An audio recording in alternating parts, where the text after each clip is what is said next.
Justicians, kembali lagi di Justifolk season keempat, episode kedua. Senang banget bisa ketemu kalian di episode kali ini. Buat yang baru pertama kali dengerin, selamat datang di ruang diskusi kritis, hangat, dan juga terbuka. Nah, kita tahu banget nih bahwa podcast ini akan jadi teman kalian untuk ngelakuin banyak hal di luar sana. Mungkin nyicil tugas, nyuci, atau mungkin sekedar nyantai. Nah, apapun kondisinya, semoga kalian dalam keadaan sehat dan tentu saja makin kritis. Oke, sebelum kita mulai, kenalin dulu nih. Perkenalkan, aku Cheryl dari Angkatan 24. Dan aku Argata Diananta dari Angkatan 23. Kami berdua dari mahasiswa Fakultas Hukum Universitas Brawijaya dan bakal menjadi teman ngobrol kalian pada hari ini. Tapi topik kali ini sebenarnya bakal lebih tajam dan krusial banget ya, Kak. Wah, apa tuh, Serial? Oke, jadi tema pada kali ini adalah pemberantasan korupsi di era Prabowo dan Gibran, apakah harapan atau ilusi? Wah, luar biasa banget. Oke, untuk hari ini, dengan topik seberat itu nih, Sheryl, tentu kita nggak akan sendirian. Betul sekali. Nah, kita akan kedatangan tamu spesial, narasumber-narasumber yang sangat kompeten di bidang anti korupsi. Siapa tuh kira-kira? Boleh dari Bapak dan juga Kak? Enggak, Bapak dulu. Oh ya. Oke. Ya, selamat siang teman-teman. Saya di sini Reza Hasan, salah satu akademisi dari Fakultas Hukum Universitas Brawijaya. Setidaknya KPK jadi aneh ya. Iya, Itu akhirnya dulu ini deh. jadi aneh Baik, ya. baik. Itu dulu deh. Opening statement nih. Boleh. Baik, sebelumnya. Terima kasih perkenalkan, nama saya Lendra Novel Muftirehan. Yang kebetulan saya adalah mahasiswa Fakultas Hukum Universitas Brawijaya yang pada tahun ini kemudian diamanahkan sebagai salah satu ketua daripada Forum Mahasiswa Hukum Tata Negara. Aduh, keren Nah, sekali. jadi dalam hukum tata negara kan ya supremasi daripada hukum itu perlu untuk dijunjung tinggi gitu ya.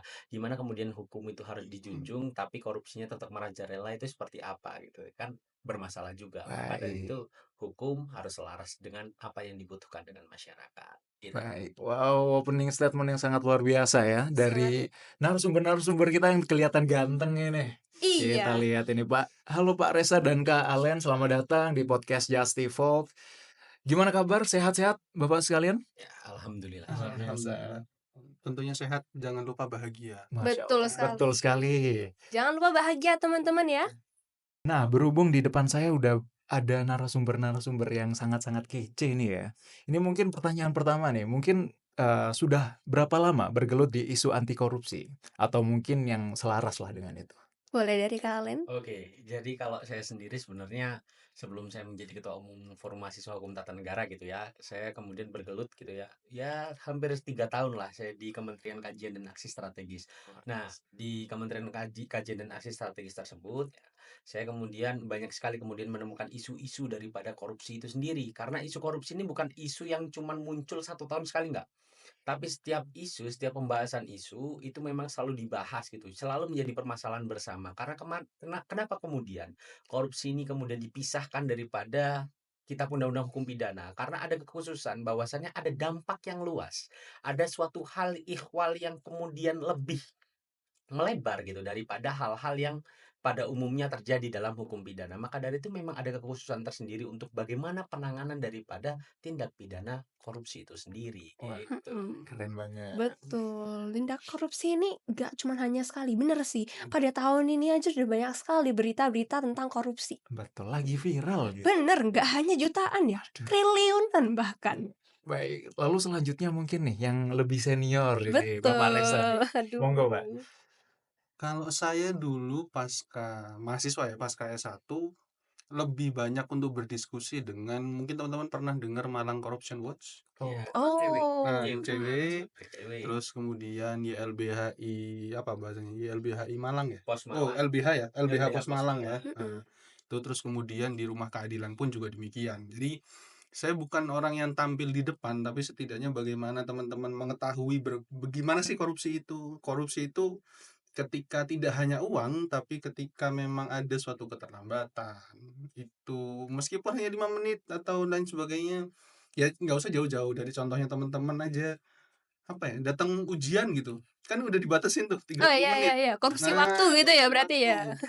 itu kemudian menjadi nilai budaya yang memang pada waktu di awal era pemerintahan RI 7, yaitu Presiden Joko Widodo, Mm-mm. awal yang dilihat adalah revolusi mental. Mmm. Nah, itu Terus? mentalitas itu yang kemudian ayo kalau bisa sebelum. Tapi karena ada ihwal yang memaksa, saya harus jujur nih, saya datang terlambat tadi kan.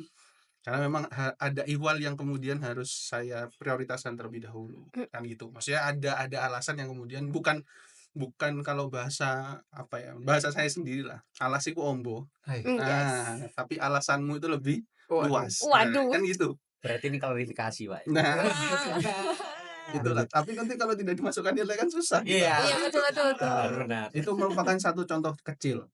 Itu kalau di era saya pas masih di Malang ya, Malang Raya, Jawa Timur. Tapi kalau pas waktu di Jakarta 2018, sekitar 2018, itu kan KPK lagi gonjang-ganjing ya. Iya Betul iya. Nah, betul betul. terus kemudian ada hashtag koin untuk KPK, wah, terus perubahan-perubahan di awal KPK, wah itu crowded-nya minta ampun di Jalan Kuningan kalau nggak salah waktu itu.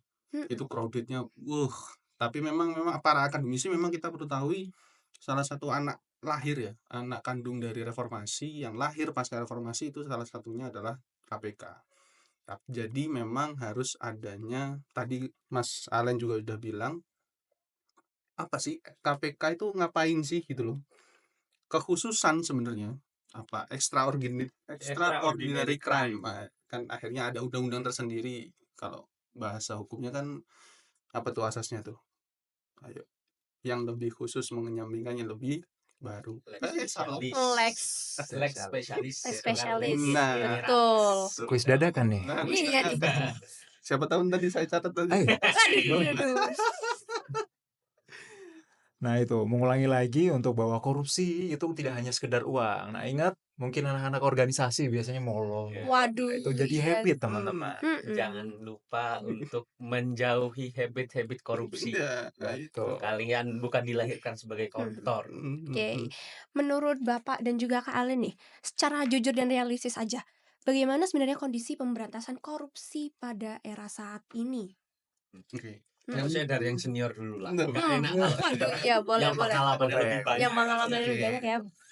Setidaknya korupsi saat ini itu kalau saya boleh meminjam kata-kata dari apa ya, fatsunnya Mahkamah Konstitusi ya, terstruktur, sistematis, dan masif. TSM tuh, itu nggak terjadi hanya di pemilu doang, tapi di Banyak korupsi tindakan. pun juga begitu demikian. Bahkan berakar saya pikir. Karena apa? Tidak hanya dalam konteks pemerintah apa ya, skala pemerintahan pusat, tapi hingga ke daerah bahkan ke desa, perangkat desa dan lain Mhm. sebagainya. Itu banyak tuh. Karena pasti nah ini yang kemudian menjadi catatan juga. Ketika undang-undang KPK atau merevisi atau perubahan dasar hukum dari KPK tersebut, itu akan membagi antara penegak hukum juga. Seberapa korupsinya itu atau levelingnya di mana itu diberikan kepada kepolisian, terus kemudian seberapanya ini. Emang korupsi apakah harus bernilai? Maksud saya gini, apakah hanya diklasterisasi untuk nilai rupiahnya saja? Itu yang jadi pertanyaan. Tapi tapi saya mencoba untuk memflashback dulu. Apakah memang KPK itu diperlukan ketika ketika aparat penegak hukum dari kepolisian maupun dari kejaksaan itu sudah mumpuni? Ini yang jadi catatan Mmm. kritis sebenarnya. Maksudnya bukan catatan kritis lah untuk kita berpikir bahwa apakah teman-teman di sini sudah pernah membaca naskah akademik dari Undang-Undang KPK itu sendiri di awal ya, di awal pasca reformasi. Nah, itu pasti akan menyebutkan ketika kejaksaan dan kepolisian belum siap, dalam tanda kutip ya, belum siap. Mhm. Mungkin 20 tahun kemudian baru siap nih. Yes. Ya kan, baru beberapa triliun dan lain sebagainya bla bla bla ya. Bisa di-search lah. Itu apa sih? Mega korupsi ya sampai sejauh itu. Nah, berarti kan ada kesiapan nih. Nah, pertanyaan di awal saya tadi, kenapa di KPK? Ada apa ini? Nah, mungkin intervensi-intervensi itu yang kemudian kita harus juga pantau ya. Karena kan kita masyarakat nih, udah bayar pajak kan, udah bayar Betul, pajak. udah Nah, banyak. tuh duit-duitnya teman-teman semua nih yang Mhm. itu.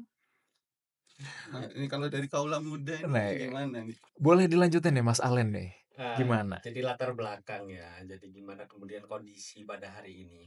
Sebenarnya ada catatan kritis sedikit gitu ya, terkait dengan kondisi saat ini. Saya takutnya kemudian, terkait dengan korupsi ini banyak sekali tebang pilih gitu.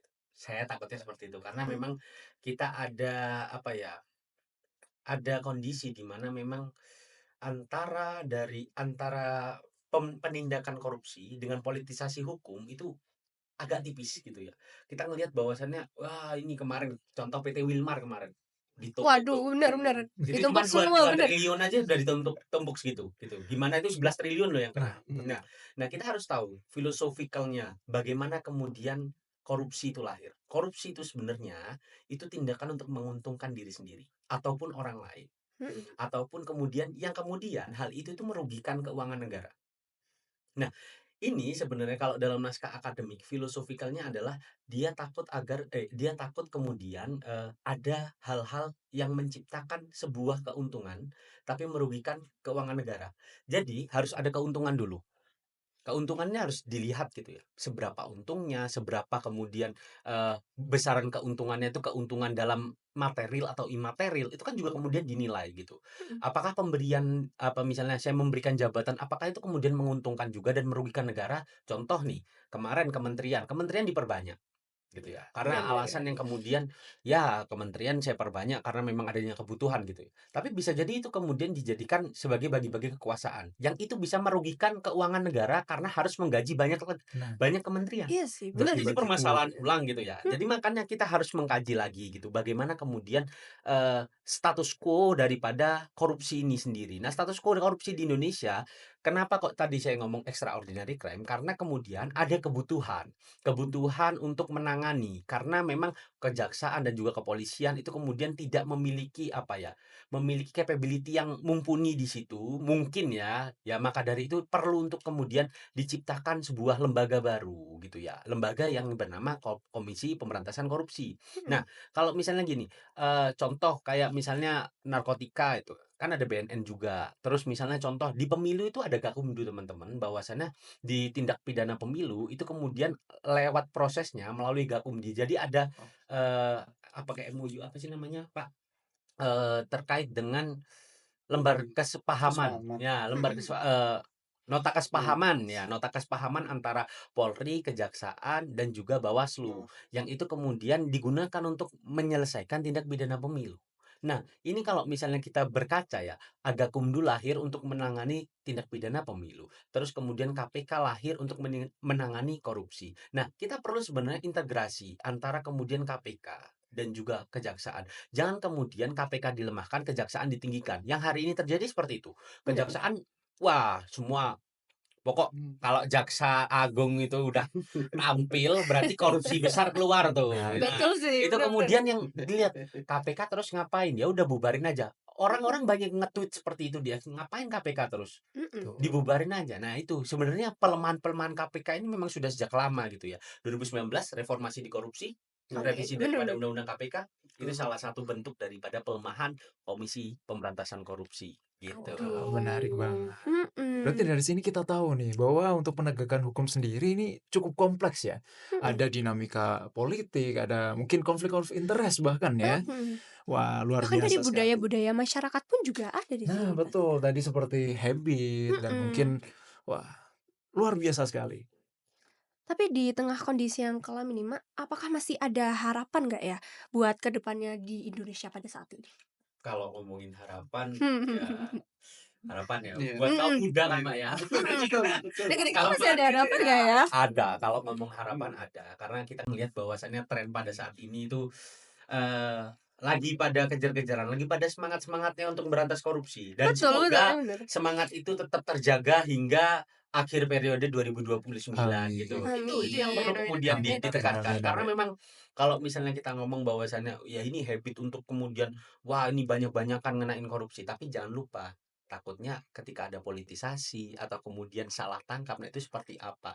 Nanti bagaimana kemudian hak-hak daripada orang yang terkena salah tangkap itu sendiri gitu. Itu kan bisa karena banyak sekali politik kambing hitam itu wah banyak kali. Waduh. Memang kalau tren penangkapannya itu dari awal KPK sampai 2023 itu di datanya ICW itu sampai 8.500 sekian gitu. Itu yang dijadikan terdakwa dan diputus ingkrah gitu ya. Tapi trennya adalah pada pada 2024 kemarin, teman-teman ngelihat bahwasannya banyak kasus korupsi yang kemudian diputus ringan. Bener. Nah, itu bermasalah banget. Nah, Hukuman tapi penjaranya cuma heeh, sedikit itu ya? makanya memang hal yang perlu ini selalu ditanamkan. Orang Indonesia itu nggak takut untuk mati, tapi takut untuk miskin. Hai. Aduh. Karena apa? Nggak punya duit coba, kalau kalian nggak punya duit bingung makan gimana ini ya. Coba, tapi kalau misalnya dihukum mati, alah mati aja bisa. Ngadepi Gusti Allah bisa. Hai. Kan mikirnya seperti itu gitu loh.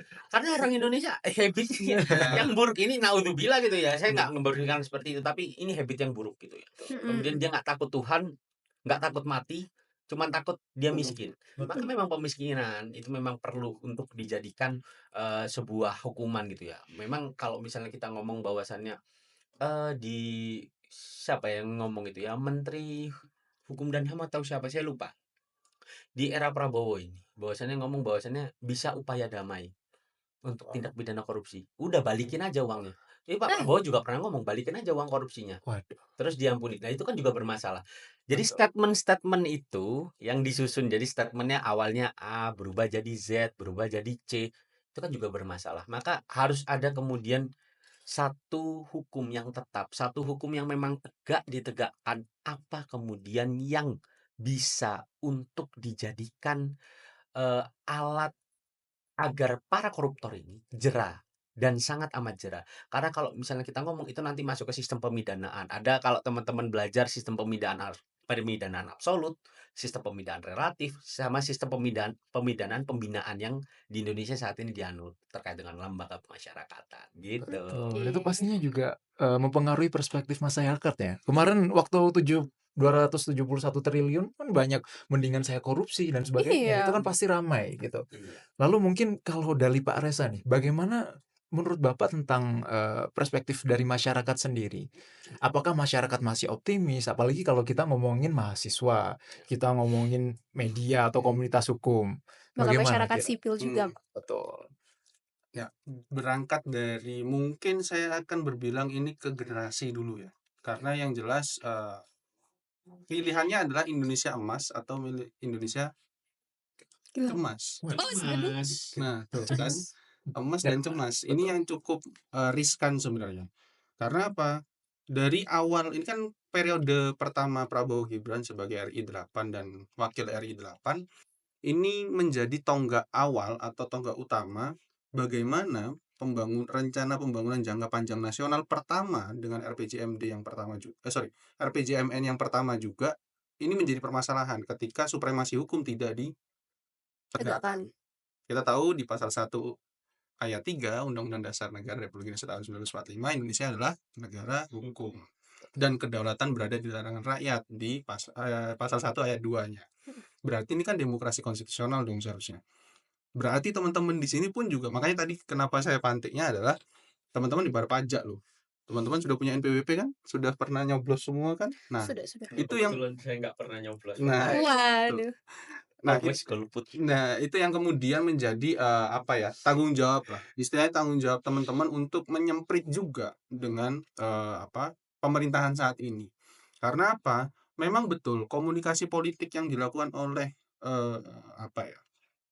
kantor kepresidenan kita itu tidak cukup rapi, tidak memberikan ketenangan dan kenyamanan dalam atau kesakinahan dalam menjalankan kehidupan berbangsa dan bernegara. Itu yang perlu dicatat. Karena apa? Ketika kita berbilang dari mega triliun yang Pertamina, terus kemudian yang ini PT bahkan dan lain sebagainya atau swasta ya. Nah, pertanyaannya ini aliran duit ini di kemana? Menurut saya mungkin teman-teman pernah dengar nggak di saudara-saudara politik saudara politik saudara salah satu perguruan tinggi di Malang itu pun juga kena loh oleh Kejaksaan Tinggi Jawa Timur itu. Nah, ini silakan untuk dicari lah, tapi Waduh. setidaknya beliau adalah salah satu orang yang cukup cukup piawai dalam konteks pendidikan tinggi. Tapi pertanyaannya kok bisa? Nah, ini yang perlu kita telusuri. Apakah memang ini secara struktural atau secara hukumnya atau substansinya atau memang penegakannya kok baru tercium sekarang? berarti ada short call. Kalau saya boleh, apa ya, berasumsi untuk mengendus, berarti ini ada short call yang kemudian harus siapa-siapa yang harus ditembakin, dalam tanda kutip ya. Mhm. Berarti benar yang katanya Mas Alen tadi, ini tebang pilih. Itu jadi apa ya, kalau bahasa saya adalah tinggal press the button. Berarti kan harus adanya, oh ini sekarang ini. Loh, kenapa kok menjadi diskriminatif jadinya pemberantasan korupsi ini? Pertanyaannya, apakah itu sesignifikan itu? Kayak semisal saya ambil contoh saya aja deh. Saya melakukan korupsi karena ada skala prioritas yang Harus lebih. didahulukan. Nah, itu yang kemudian menjadi pikiran yang mungkin alasanmu lebih Lebih lebar luas. ya, lebih lebar daripada alas. Nah, itu yang menjadi pilihan ketika harus bisa dipertanggungjawabkan. Betul, memang ada keuntungan pribadi atau kelompok. Terus kemudian juga timbulnya kerugian negara. Nah, apakah memang kerugian negara pun itu sampai pengembalian aset? Karena ada RUU yang dari dulu, dari zaman RI berapa ya? RI 7 kalau nggak salah. RI 7 periode pertama itu dibahas terkait RUU perampasan aset. Nah, ini menarik karena memang ini adalah satu rangkaian dalam konteks pidana. Karena kalau semua-muanya dan semau-maunya dikasih di undang-undang KPK, terus kemudian dan lain sebagainya, undang-undang perampasan aset, apa kabar? Nggak tahu, saya masih belum ngechat sih. Belum dibales, cuma centang biru 2 gitu loh. Aduh, aduh. Oke. Jadi kalau gitu kita sebagai masyarakat nggak boleh menyerah ya sampai akhir. Nggak boleh lah. Nggak boleh. Optimis lah, Kita Indonesia emas ya. Jangan tetap cemas ya. optimis. Jangan Sebenarnya cemas, kalau jangan misalnya gelap. tadi yang bahas tentang keuangan pengembalian itu ya, ini datanya di ICW juga, masa pengembalian itu di 2023 itu sekitar 48 triliun itu kerugian. Yang dikembalikan tuh cuma 7,3 triliun. Wah, Masih sangat jauh ya. Kalau katanya jauh Pak sekali. RI 8 dulu kan waktu apa ya, kampanye ya, banyak yang bocor nih.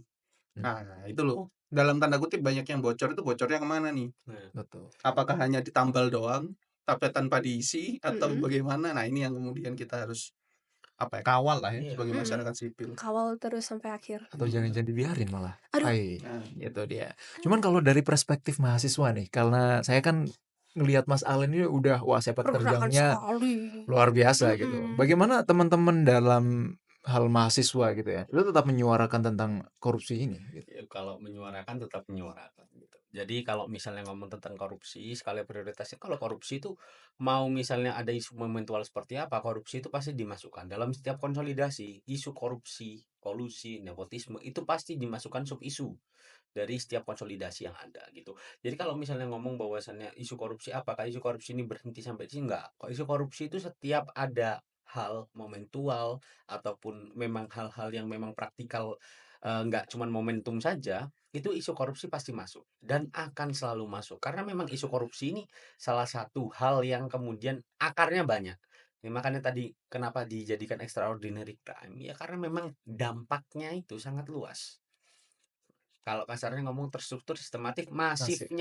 masifnya ini, masif sekali dampaknya. Maka dari itu memang selalu untuk digaungkan terkait dengan pemberantasan korupsi, gitu. Luar biasa.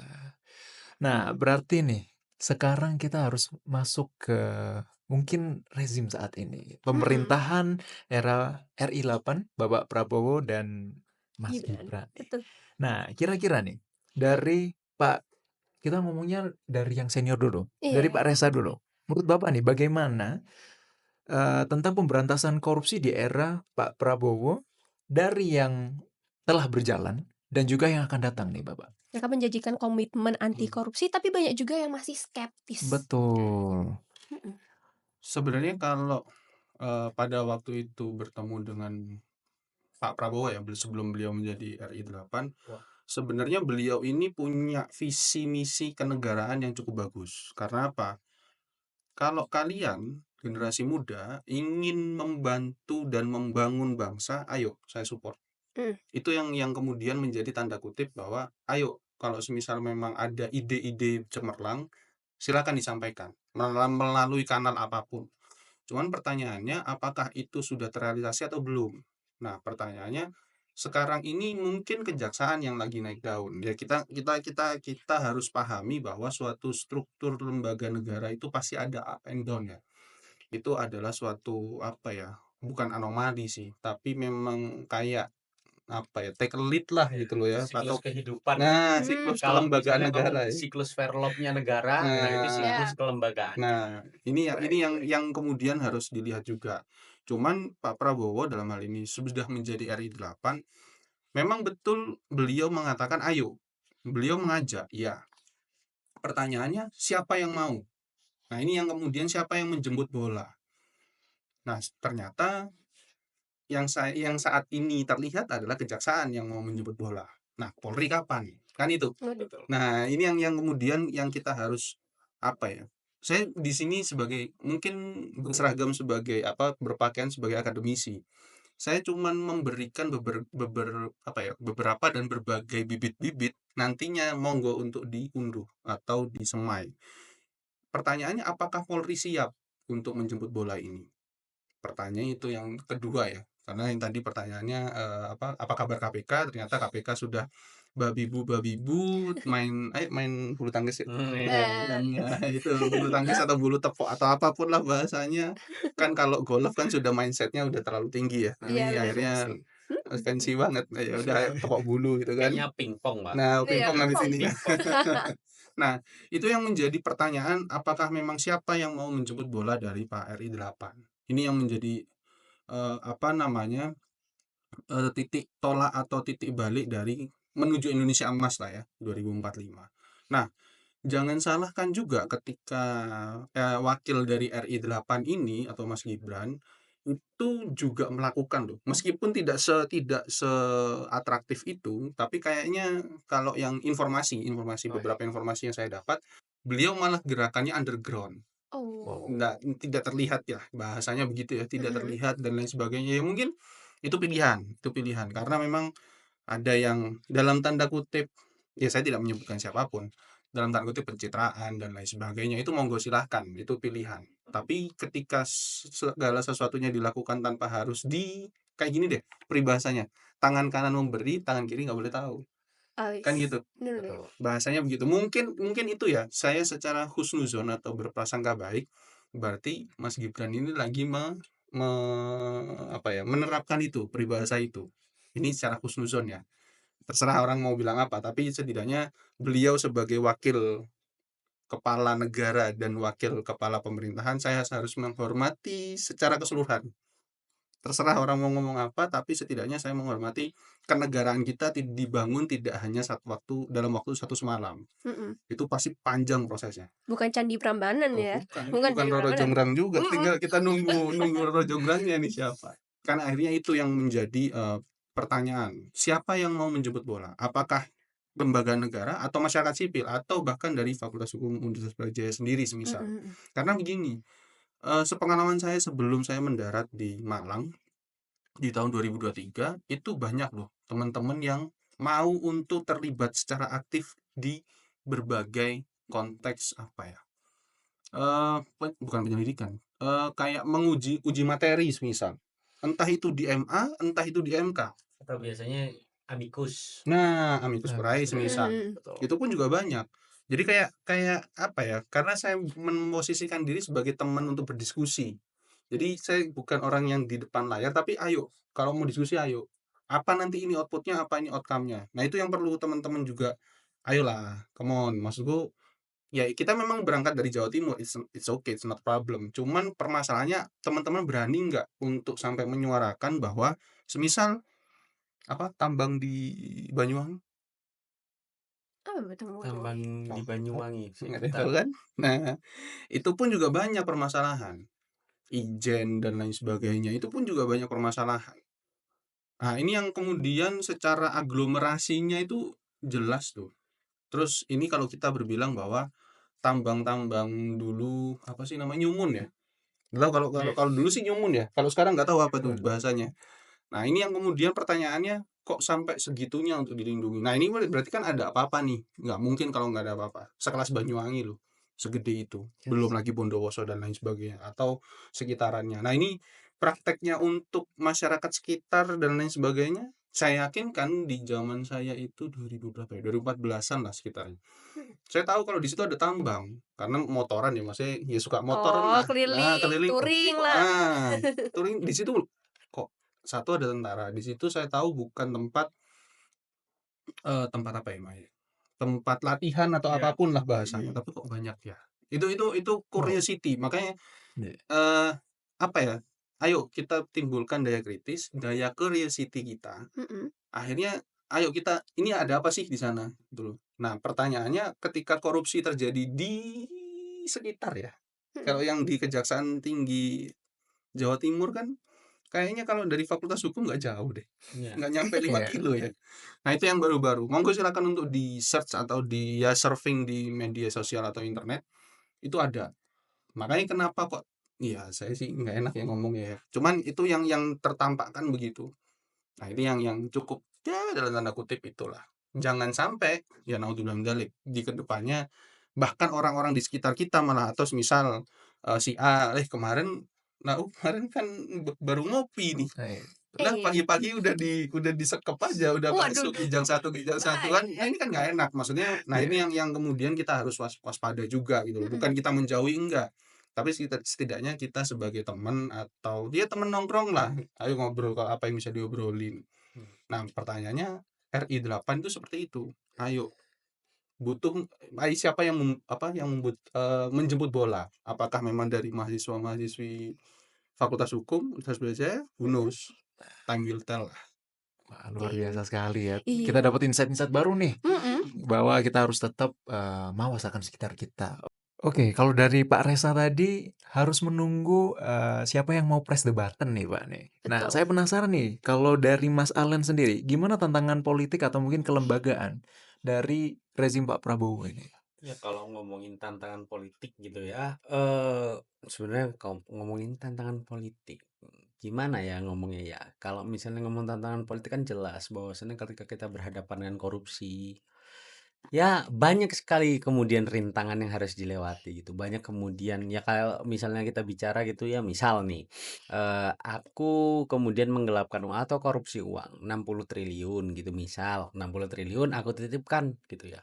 Titipkan kepada Mas Arga, terus Mas Arga titipkan lagi kepada Mbak siapa? Mbak Sheryl. Sheryl, terus dititipkan lagi kepada Pak Reza dan terus sampai layer. Itu kan kalau misalnya kita mau menerapkan ya, kita nggak tahu kemudian siapa yang kemudian menjadi awal. Harus runtutannya harus jelas. Karena kalau misalnya dikenanya sampai yang kelima doang, ya sudah selesai. Jadi tantangan-tantangan tersebut ya, apalagi politik daripada apa namanya pemberantasan korupsi di hari ini yang memang banyak sekali varian-varian korupsi yang memang harus diakomodir terlebih lanjut gitu ya. Contoh nih, di Indonesia belum ada yang namanya trading influence gitu. Trading influence itu contohnya misalnya ya saya memperjualbelikan influence saya gitu ya. Karena saya sebagai ketua, saya bisa kemudian memasukkan Mas Arga ke dalam suatu instansi gitu. Wah, Semisal Waduh. seperti itu kan. keren tuh. Nah, itu bisa menjadi salah satu korupsi. Dengan apa? Karena menguntungkan diri Hmm. saya ataupun Mas Arga gitu. Itu menjadi salah satu permasalahan. Ya, secara politik memang ada permasalahan yang memang harus diakomodir lebih lanjut melalui legislasi secara politik gitu ya. Jadi kita memang ya permasalahan itu terus hadir karena memang dalam teori hukum progresif bahwa hukum itu selalu tertatih-tatih mengikuti perkembangan zaman dan dia juga harus ikut kemudian harus tetap relevan dengan zaman. Nah, maka dari itu memang harus ada terus perubahan-perubahan yang memang menyesuaikan dengan zaman gitu. Jadi kalau misalnya secara politik itu tadi cuman secara substansialnya, secara praktikalnya itu juga lebih banyak gitu ya. Ya, yang layer tadi itu salah satunya adalah seperti praktikalnya. Atau salah satu contoh lain semisal melawan oposisi daripada penguasa pada saat Wah, ini. Itu kan juga bermasalah gitu Iya, ya. betul. Satu sisi ngomong ini politisasi karena yang kalah itu pasti eh, disalahkan Mhm. gitu. itu dia. Tapi satu sisi dia juga menegakkan yang namanya keadilan, menegakkan yang namanya hukum gitu ya. Supremasi hukumnya ada di situ gitu ya. Dan tinggal nanti permasalahannya memang secara politik itu dilihat dipandang sebagai apa? Sebagai politisasi kah? atau dipandang sebagai penegakan hukum, maka dari itu memang harus ada harus ada kejelasan, harus ada kemudian transparansi dan akuntabilitas dalam penanganan tindak pidana korupsi itu sendiri. Memang ya itu yang menjadi permasalahan kita pada hari ini gitu ya. Wah, menarik menarik Mhm, menarik. Karena kan kalau kita lihat koalisinya Pak Prabowo sekarang, wah gemuk sekali nih. Jadi cukup menjadikan sasaran ya. iya bener sekali. Selanjutnya kita bakal membahas kembali tadi sempat di-mention ya mengenai KPK nih, Komisi Ini Pemberantasan dia. Korupsi. Ngomongin soal korupsi pasti nyambungnya ke sini dong. Dan Betul. dari Pak Resa dan Kak Alen sendiri, bagaimana KPK menghadapi krisis kepercayaan publik? Di sini kan, KPK mesti selalu apa ya, mengalami up and down tadi sempat Betul. di-mention sama Pak Resa, mungkin dari Pak Resa Betul. dulu? Oke. Up and down-nya KPK, apa kabar KPK, terus mau kemana sih KPK ini Mhm, kan? Apakah masih bisa diandalkan kayak Nah, gitu? betul. itu apakah bisa ini apa, masih memegang marwah anti korupsinya Iya, sedangkan kita trust issue di sini, nah, di KPK. terlebih banyak juga kelembagaan yang terlibat. Kasus cicak versus buaya, Mmm, Rame kasus tuh. Cebong kampret tuh ya. nah, wah, dan lain sebagainya. Itu pasti apakah ini punyanya si coklat atau punyanya si bla bla bla, itu pasti banyak perdebatan. Cuman pertanyaannya satu, apakah memang KPK ini masih relevan atau tidak? mhm, Tadi kan Mas Alen sudah menyebutkan hukum progresif yang harus sosial kita itu harus catch up gitu kan. Atau setidaknya malah hukum yang harus sebenarnya tonggak utama. Pertanyaannya itu. Nah, tapi gimana caranya substansi ini itu mengikuti penegakan? Kan nggak gitu juga sebenarnya. Nah, apakah memang pertanyaannya KPK ini sudah sejauh mana? Menarik untuk saya tarik dengan perspektif yang agak sedikit apa ya? Ya intinya saya feeding feeding the issue. mhm, Kita udah pernah melakukan pilkada serentak bener. for the first time, ya, for the first time. Apakah di sini KPK akan menjemput bola atau malah si kepolisian yang menjemput bola atau bahkan kejaksaan? Nah, ini monggo. Ini ada bola liar nih. Kita ketahui kalau biaya politik atau biaya demokrasi konstitusional dalam tanda kutip itu mahal. Memang iya. Yang disebutkan Mas Arga tadi, banyaknya yang terjadi atau kebocoran-kebocoran, terus kemudian apa koalisi gendut, koalisi Kim plus plus, Itu dia. Bener. terus koalisi Indonesia maju atau merdeka atau mundur. Aduh, Nah, Pak. ya kita beroptimis ya, kita tetap beroptimis untuk maju lah.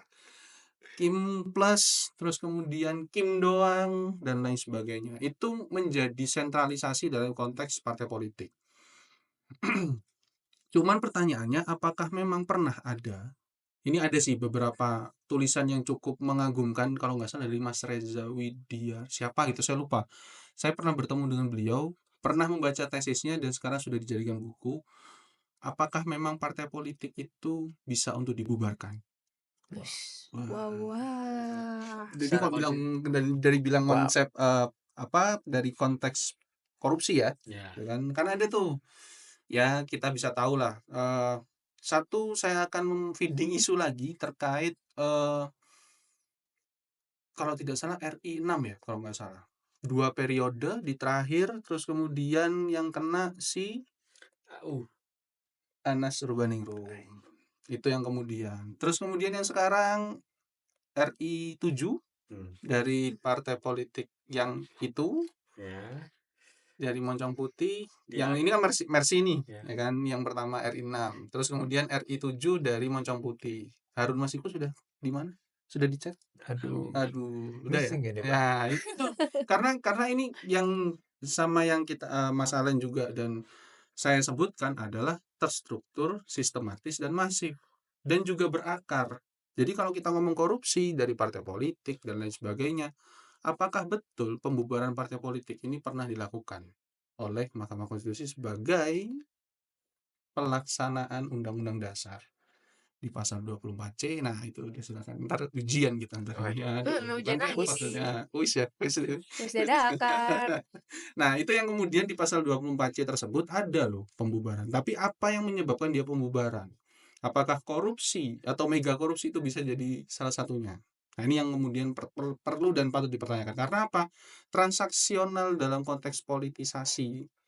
Saya yakinkan, bukan saya yakinkan sih, sorry, saya delete. Eh, saya berasumsi dengan biaya segitu besar, apakah memang tidak ada transaksional?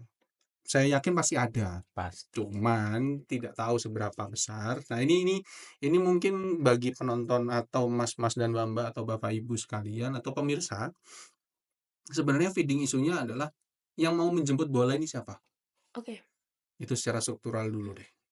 Nah, itu yang menjadi satu tadi sebutkan adalah KPK, apakah memang kepolisian atau kejaksaan. Nah, ini yang kemudian menjadi pintar-pintar pilah-pilih ya kita harusnya. Nah, ini kita ngomong pilkada serentak, belum kita ngomong pilkades. Nah, ini siapa nih? Nah, kebetulan kan teman-teman habis ini ada yang mau KKN kan. Nah, itu Betul. bisa tuh. Ya kan? Nah, apalagi belum adanya satu feeding isu lagi nih. Koperasi Merah Putih. Nah, itu sejauh mana relasi dari Koperasi Merah Putih terus kemudian ke konteks atau basisnya korupsi. Kita tahu MBG, ya kan? Dari konteksnya MBG pun juga banyak sebenarnya yang bisa diendus itu sebagai korupsi, Ya, ya kan? ini Nah, statement yang baru nih ya dari nah Pak Prabowo, tuh. saya ingat menaikkan gaji hakim Uh, untuk Wah, baru tuh. menanggulangi Waduh. korupsi. Betul. Nah, Nah, itu permasalahan di situ. Kalau misalnya habitnya korupsi, apakah habit itu akan hilang dengan dinaikkan gaji? Nah, apa semakin besar? Nah, itu itu dia. gitu loh. Jadi memang Karena kalau nggak salah yang kemarin kan ada yang divonis mantan apa tuh? Saya lupa mantan di Mahkamah Agung di ya. Mahkamah Ya, Agung. Nah, itu kan ya, juga cukup cukup pelik. Berarti kan dari struktural nih, gitu loh. ya. Ya mungkin ini adalah langkah baik ya, langkah baik dari apa namanya Indonesia menuju Indonesia emas lah ya, Mas, menuju Mas. emas. Positif nih, Mas. Di koalisi Indonesia Maju ini ya kan, ayolah. Ya saya sih cukup optimis meskipun melihat berbagai data, berbagai apa. Ya itu memang two side of coin lah ya, two sides of coin. Cuman kita harus juga pintar dan pilih-pilih. Apakah memang teman-teman akan ada di pihak optimis atau di pesimis. Nah, itu silahkan. Baik, tapi menurut Pak Reza nih, kira-kira apakah KPK ini dapat menjadi lembaga yang independen dan dapat diandalkan, Pak? Oke. Independen absolut lah ya. Maksudnya tetap KPK tidak punya intervensi. Perlu digaris miring dulu, ya kan? Perlu ditanda kutip dulu.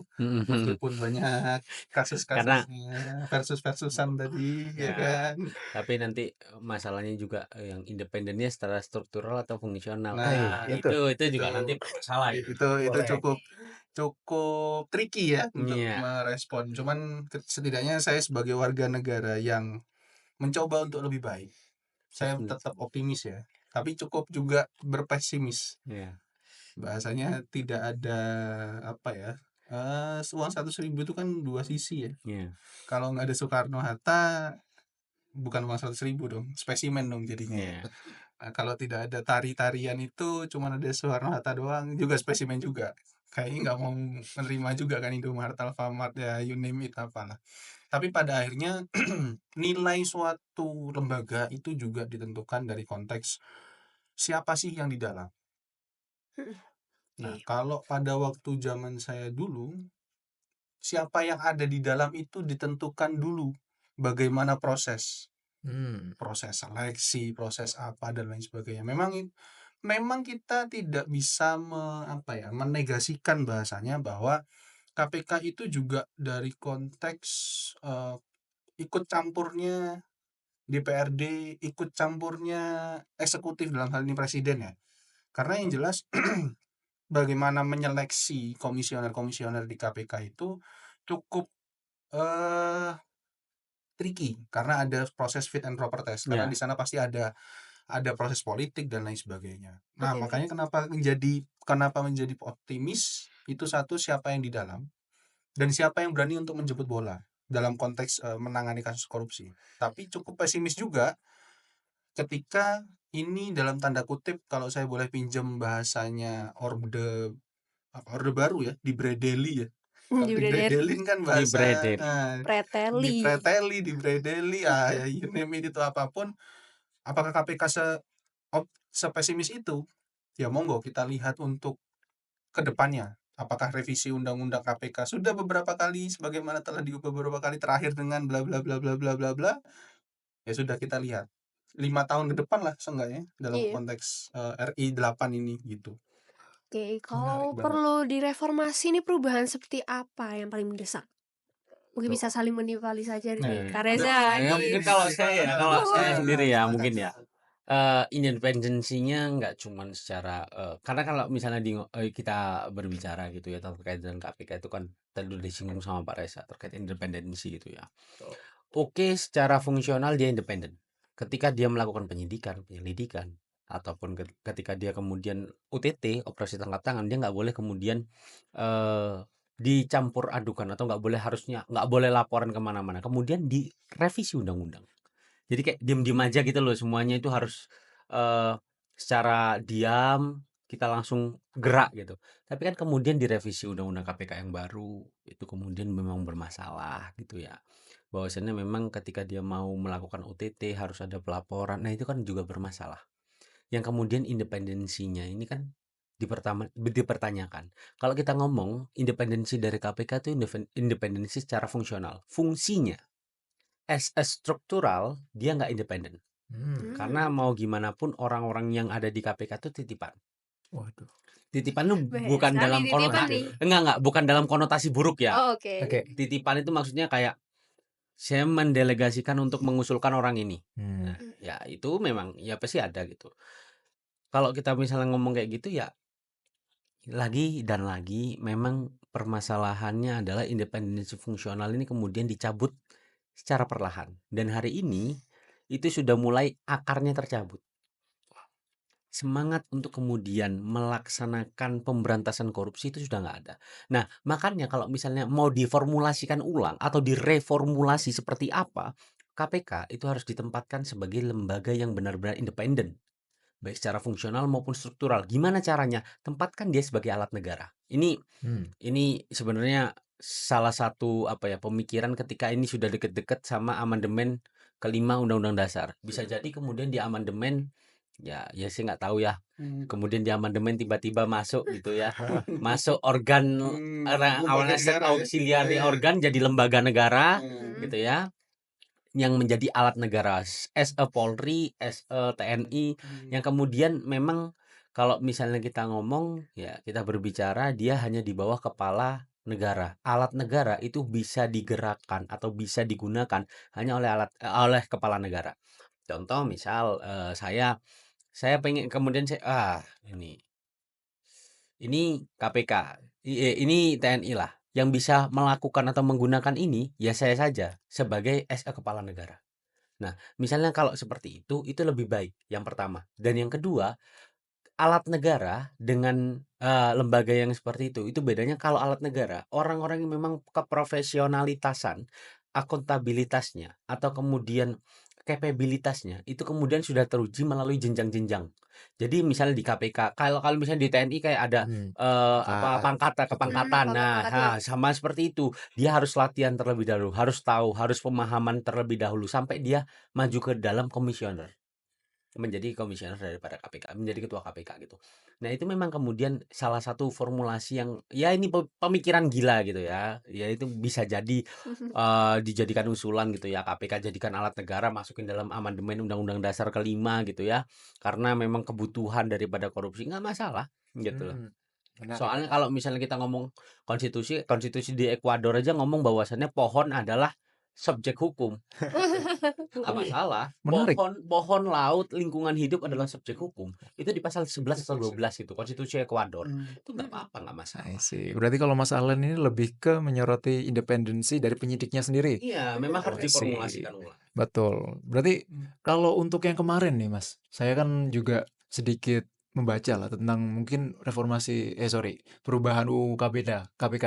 Itu gimana tuh Mas kalau dari perspektif Mas Alen itu? Dan kalau dari perspektif saya memang buruk sih gitu ya. Waduh, Karena Waduh. itu langsung. mencabut independensinya secara fungsional sangat apa ya?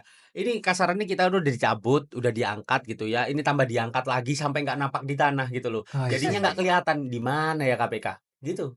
Jadi sekarang kayak, ini udah bener-bener dicabut gitu, nggak pernah sampai, "Mana ya KPK?" gitu. Jadi seakan-akan KPK nggak melakukan atau nggak melaksanakan tugas dan fungsinya, tapi sebenarnya memang dia nggak bisa melakukan apa-apa gitu loh. Orang mau melakukan A harus lapor, B harus lapor, C harus lapor, pemberitahuan. Hmm, Ya kan lucu gitu loh, ngapain menarik, gitu, nggak menarik. usah dibentuk kayak gitu, nggak ada operasi tangkap tangan kalau kayak gitu, Iya, nggak ditangkap betul. tangan, tangkap tangannya tiba-tiba gitu loh. Betul, nggak ada shock terapinya ya jadinya Iya, ya? Mhm. Wah, luar biasa. langsung Soalnya duar. wah, karena terkadang ya ketika kita ada sorry, kayak demo, aksi dan sebagainya, kita tuh pengen ikut terlibat, Mas, tapi bingung mau mulai dari mana.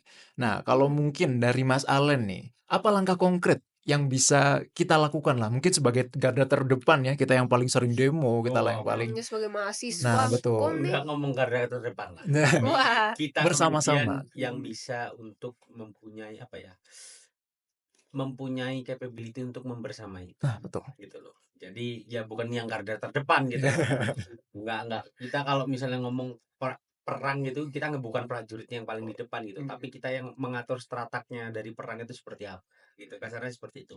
Kalau misalnya ngomong terkait apa tadi, Mas? Bagaimana cara kita mungkin memulai lah, Mas, Ya, memulai atau untuk kemudian paham ya, ingin paham untuk menyuarakan hal-hal betul tersebut. betul Yang betul. pertama, jelas literasi dulu. mhm, Teman-teman harus baca dulu terkait dengan permasalahan, terkait dengan setidaknya gini, teman-teman tahu tahu apa yang dimaksud dengan korupsi. Korupsi itu seperti apa? Variannya seperti apa? Kualifikasi daripada korupsi seperti apa? Kalau misalnya kita berbicara di hukum pidana, unsur-unsurnya dalam delik itu seperti apa? Yang bisa dipenuhi gitu. Jadi itu bisa kemudian, oh ternyata itu tuh seperti ini. Korupsi itu seperti ini. Terus kita lihat faktor eksternal daripada korupsi. Apa kemudian faktor pendorong dari korupsi itu sendiri? Faktor internalnya seperti apa? Apakah dia miskin maka dia korupsi? Mmm, bener-bener. Kalau faktor eksternalnya kan kasarnya apakah teman-temannya juga korupsi? betul. Apakah lingkungan sekitarnya juga mendorong dia untuk korupsi? Nah, itu kemudian memang harus belajar. Jadi memang literasi itu nggak cuma terbatas tentang kita membaca, tapi kita juga menganalisis, setelah itu mempraktekkan. Kalau misalnya kata, ya saya lupa ya, kata Prof. Stella kalau nggak salah, kita masih dalam tahap pertama, kita hanya cuma membaca, belum memahami. Memahami itu tahap kedua, tahap ketiga mempraktekkan, tahap keempat mempraktekkan. Ketiga itu menganalisis menggunakan itu, keempat baru mempraktekkan. Kita belum sampai mempraktekkan itu. Kadang kita cuma membaca kita sudah boring. Saya udah bosan gitu. Jadi maka dari itu kita baca dulu. Ketika kita baca, baru kita terjun di situ. Mmm, Dengan apa? Ya kita udah punya bekal. Ini kata-kata dari cutting saya dulu nggak tahu saya ya semester aduh, 1 dulu ya. Sendiri Sudah lama baca banget. buku ya, sendiri baca buku, berdua diskusi, bertiga kita konsolidasi, berempat kita aksi. wah luar Nah, biasa, asik. Asik. itu kata-kata yang saya ingat dari dulu. Siapakah beliau itu? Nah, mungkin barangkali Pak Reza. Nah, sebagai Wah. mantan mahasiswa nih, sekarang menjadi akademisi kan. Aduh. Kalau dari perspektif Pak, Reza sendiri, mungkin apakah langkah yang perlu ditempuh mahasiswa untuk membersamai masyarakat mungkin? Agar kalau kita lihat kan bergennya mahasiswa nih kadang kalah sama buzzer nih, kalau dilihat-lihat ya. Sangat kalah Cuman malahan. bagaimana kalau kita bergeraknya bersama masyarakat, menyadarkan masyarakatnya ini loh, Pak? Oke. Ini buat teman-teman yang KKN maksudnya pesan-pesan Oh iya iya iya iya iya pesan-pesan pesannya buat KKN. pesan ya. Nah, simpelnya adalah ketika saya berbilang buzzer terhadap KPK atau bahasanya tindak pidana korupsi, kenapa teman-teman tidak dalam konteks buzzer yang meng-up? Hmm, Kan konteks buzzer nih dia akan mengalihkan isu dan lain sebagainya. Kenapa kok tidak dibuat buzzer yang mengangkat isu itu? oh, Oh. Jadi menarik kayaknya menarik menarik. berpikirannya terbalik gitu Mhm. loh. Itu yang kemudian switching switching side of apa ya, mindset dan konsep, kenapa nggak dibuat seperti itu gitu. Kampanye terhadap buzzer di konteks eh, apa ya, korupsi ini seharusnya oke, let's say kalau memang sesuatu yang benar katakan benar, yang salah katakan salah kan begitu. Cuman pertama yang harus teman-teman, saya sepakat dan sepaham dengan Mas Alen tadi, membaca. Tapi konteksnya membaca itu tidak hanya sekedar untuk membaca satu kayak kacamata kuda gitu. Ya. Hmm, Tapi setidaknya lepaslah kacamata kuda itu, terus kemudian lihat kanan kiri. Karena apa? Kalau kita berbilang hukum itu nggak cuma undang-undang KPK doang, Ada undang-undang undang-undang lain. banyak gitu Mhm. kan. Nah, undang-undang kejaksaan, undang-undang karena kita ngomong ini ya, maksudnya kita background kita adalah mahasiswa hukum atau para yang nantinya tidak tahu hukum, akhirnya kita mengedukasi itu kan bahasanya. Satu, undang-undang kepolisian, undang-undang kejaksaan, undang-undang KPK yang sudah beberapa Direvisi. nah itu. Terus kemudian undang-undang apa lagi? Tindak pidana pencucian uang. TPPU. Nah, yang kemudian yang harus dilihat juga RUU, Rancangan Undang-Undang Perampasan Aset. Apa kabar? Nah, Belum PP-nya, Nah, belum Kapolri. peraturan pelaksana dan lain sebagainya. Nah, ini yang kemudian harus kita lihat secara komprehensif. Makanya, kalaupun memang nantinya kepada KPK tadi sudah disampaikan orangnya siapa yang menyeleksi, siapa yang menjadi siapa, apa yang ingin dilakukan. Itu dulu. Tapi kalaupun memang tidak ada yang menjemput bola, bisa jadi diindikasikan bahwa KPK sudah tidak punya taring, KPK sudah tidak punya KPK sudah cakar, tumpul ya kan? dan Waduh. dicabut sampai ke Nah, akar-akarnya. Bisa jadi. nah kalau gajah meninggalkan gading, harimau Harimau meninggalkan mati meninggalkan belang. nah belang, KPK meninggalkan apa nih? Waduh. Nah itu Meninggalkan cerita tentang korupsi di Indonesia. Aduh. jangan lupa nanti dikasih ini apa namanya backsoundnya cerita. Kita. Itulah ya. Nah, itu yang kemudian kita harus pahami bahwa tidak hanya di konteks negara, tapi juga sampai ke level pemerintahan terkecil bahkan pemerintahan desa dan lain sebagainya. Itu juga cukup ya dalam tanda kutip banyaklah program-program nasional yang nantinya langsung terjun ke desa. Itu juga harus pengawasan, itu siapa yang mau mengambil bola di sana. Luar biasa Ini banget. mungkin pengalaman sedikit nih. Boleh, boleh, Boleh. boleh. Nah, Ini Silakan. bekal buat teman-teman yang KKN ya. Hai. Karena kebetulan pas dulu desaku, sorry ya Bukades, ya, desaku itu pas aku KKN itu lagi diaudit Wow. Waduh. dan ada indikasi dugaan korupsi. Jadi agak tegang di desa itu ya, inspektorat datang Waduh, gitu ya. inspektorat daerah atau provinsi? Inspektor daerah. Oh daerah, Pemkab masih. Ya, masih Pemkab desa itu. Waduh, itu kacau. Jadi buat teman-teman yang KKN ya, ingat juga untuk mengingatkan orang-orang sekitar agar tidak ikut korupsi di lingkaran setan. Betul. Ayo. Kalau ini kan say no to drugs, ini say no to Say no to korupsi. Corruptions. Oke. Nah, tadi aku sedikit terpantik nih sama Mas Allen nih yang Boleh, ngasih boleh. kata-kata gitu. Nah, Mm-mm. mungkin bolehlah saya meminta closing statement dari Mas Allen dan juga Pak Reza. Kita mulai dulu dari Mas Allen deh, Oh, boleh? jangan. Saya nggak enak karena saya lebih muda. Oh, ya boleh. udah. Closing statement harus dari yang lebih sepuh gitu Oke, ya. siap. Boleh. Sebenarnya korupsi itu tidak gini. Korupsi itu sebenarnya tidak peribahasanya tidak ada asap kalau tidak ada Api. api. Tapi apakah pertanyaannya siapa yang membuat api? Apakah kita sendiri atau orang lain? Baik. Tapi setidaknya kita dulu deh, dari kitanya diri sendiri. Karena siapapun yang bisa mengendalikan diri itu kitanya sendiri. Discipline your mind, discipline your emotion, discipline your heart. Intinya itu. Kalau misal memang karena ini kan revolusi mental yang dibawa oleh presiden kita terdahulu ya, RI7. Pertanyaannya, apakah itu sudah termanifestasi di diri kita masing-masing? Karena cuman kita doang loh yang bisa mengendalikan diri.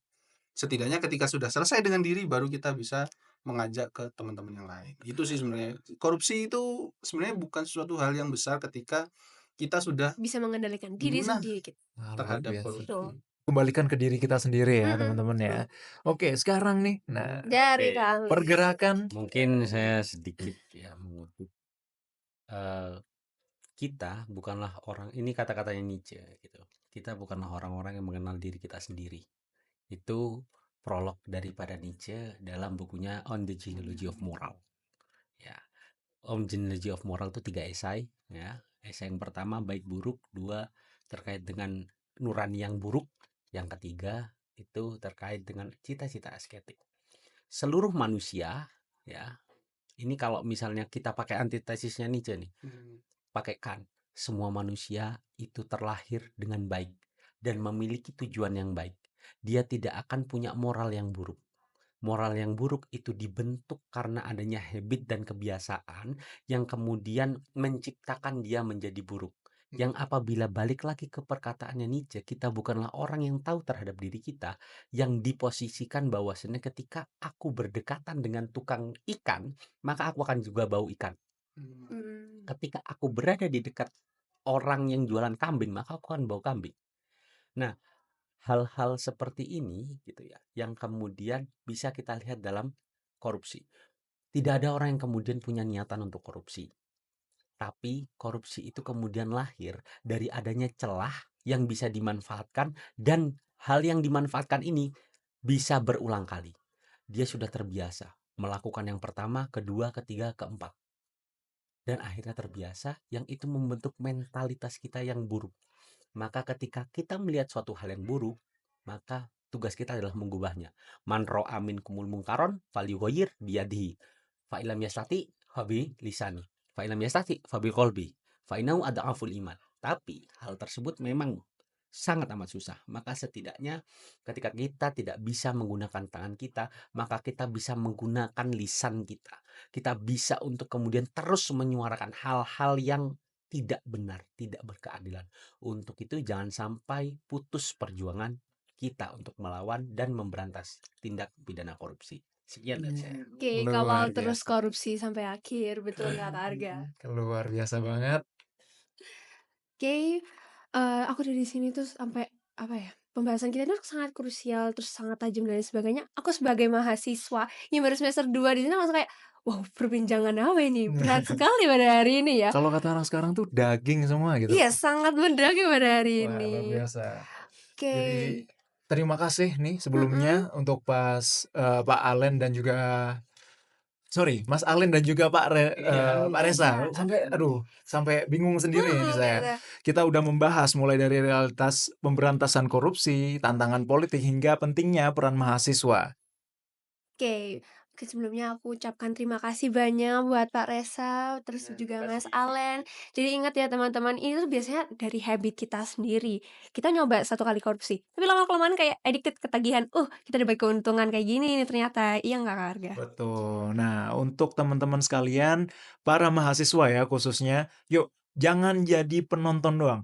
Mari kita bergerak bersama-sama. Didik minimal diri kalian sendiri, dan kalaupun bisa, kita akan bergerak bersama masyarakat. Oke, jangan lupa bagi teman-teman Justician sekalian untuk share podcast ini ke teman-teman kalian. Follow @bemfh.ub di Instagram, lalu @bmfh.ub di X, dan tentunya dengerin dan nonton terus episode Justify lainnya di Spotify dan YouTube. Sekian dari aku Sheryl, dan aku Harga. sampai jumpa di episode selanjutnya. Ingat, korupsi bukan sekedar isu hukum. Tapi ujian moral untuk kita semua. Thank you and see you. Bye-bye.